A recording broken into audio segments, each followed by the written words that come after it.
What is up, boys? My name is Berate, and coming up with original ideas is really hard. When you first start playing Valorant seriously, many players' first instinct is to watch pro players and to copy their strategies one-to-one. While this seems like a good idea on paper, it can also give way to a multitude of other issues that most people just don't know how to deal with. So, that's what this video is for. In today's video, I will be going over how to properly play like the professionals so that you can carry your ranked matches today. First off, let's identify the problems you might run into when first studying professional VODs. Imagine this. You see this fancy new play your favorite professional player does, you then hop into ranked to try it out yourself, but instead of getting that 3k you were expecting, you end up immediately getting killed, curse the Valorant development team, and vow to never copy a pro again. There is a very simple fix to this, and it's looking deeper into the context of the round of the professional VOD. What did the economy look like? Was the enemy on an eco?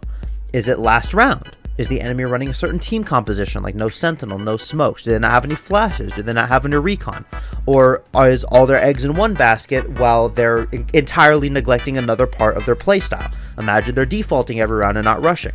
All of these things have factors in whether or not a professional will go for a set play or not. And all of these questions and all these variables, when considered, can give a much clearer picture as to why the professional did the play that he chose to do. Take this play for example. Oftentimes when I'm playing Raze on Bind, on pistol round, I will buy a frenzy, I will sit in hookah, and if they come to my site, I have an optimal fight with my frenzy inside of hookah, and I can spray them down and run away. Or if I don't see them, I go for an immediate flank. Now, this is a play that I did steal from Jing. In Jing's VOD, he essentially just grabbed a frenzy, sat in hookah, and started flanking as soon as the barriers dropped. To 99% of the Valorant population, they're gonna think to themselves, oh, okay, so I should just flank first round with a frenzy when I'm playing Raze on Bind. But that's not really the case, because looking at the context of the round and some of the other factors, I noticed that one, the enemy team didn't have any sort of flank trip. They didn't have a Cypher, they didn't have a Killjoy, they didn't have anything like that. Two, Jing waited for a couple seconds before he actually started to flank. And I can only assume that that's him listening for footsteps for a rush on pistol round, so it knows it's safe to peek.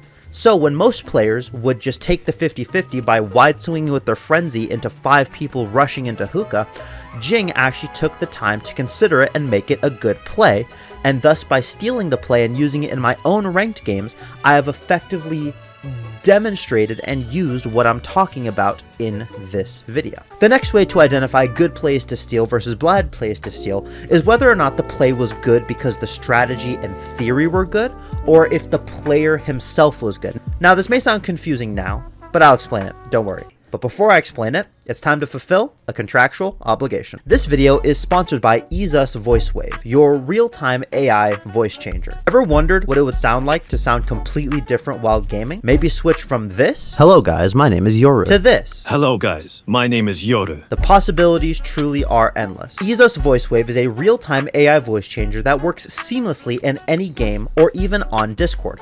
Whether you're looking to add some fun, roleplay, or just mess with your friends, this tool has got you covered. Setting it up is super easy. Just select your voice, tweak a few settings, and you're good to go.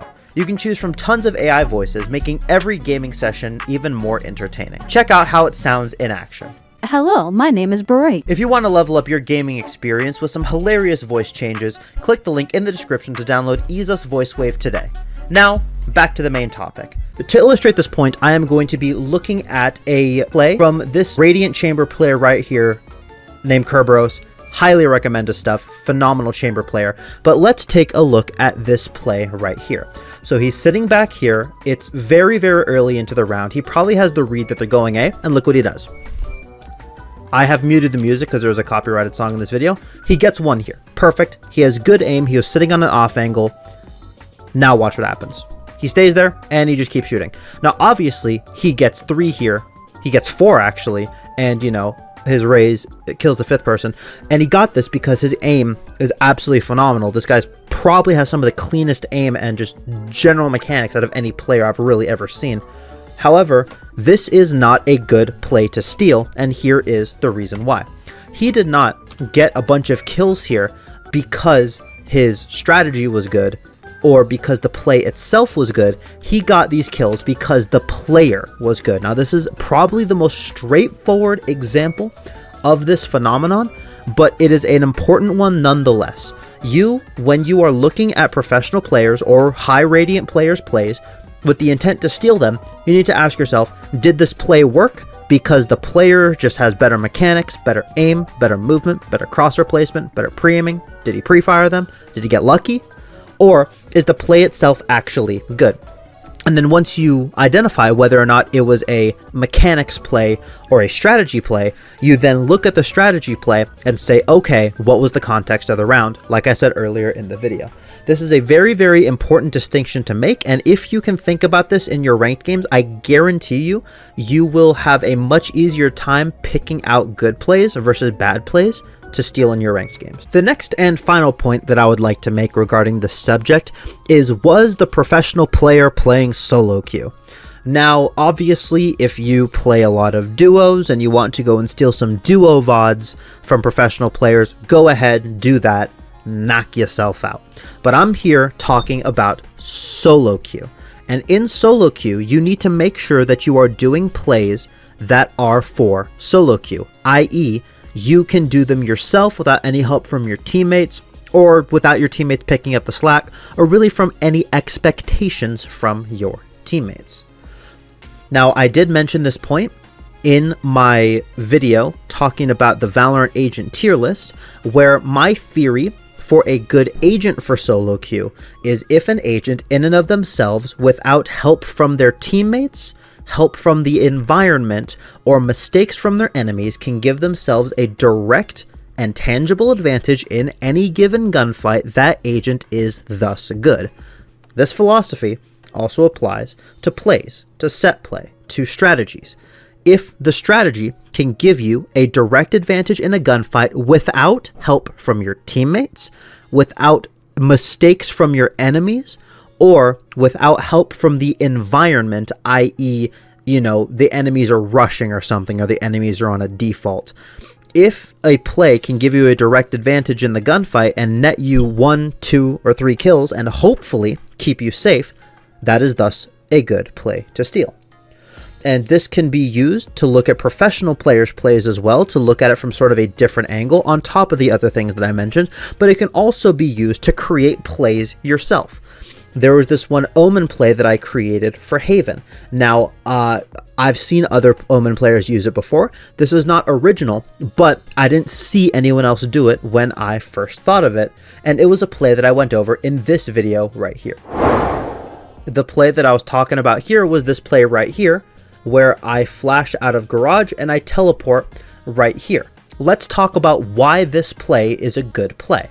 I didn't steal this from really any professional VOD, but other Omen players other than myself have used it, and this is very good. Now, the reason why this play works is, first off, let's look at the danger angles. The only angles that I'm really in danger from this play are right here. And lo and behold, my blind covers all this area, so all the danger has been taken out of the play. Play is good. Now, I don't have to worry about the here or here. The only way that they kill me is if someone reads it and sits right here. But this is why you probably only want to do this play once in a match.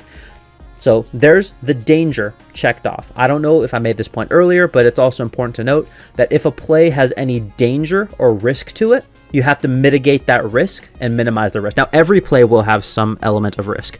You can't avoid that. However, you can minimize the risk if you play the game properly. Next up, the direct advantage in the gunfight.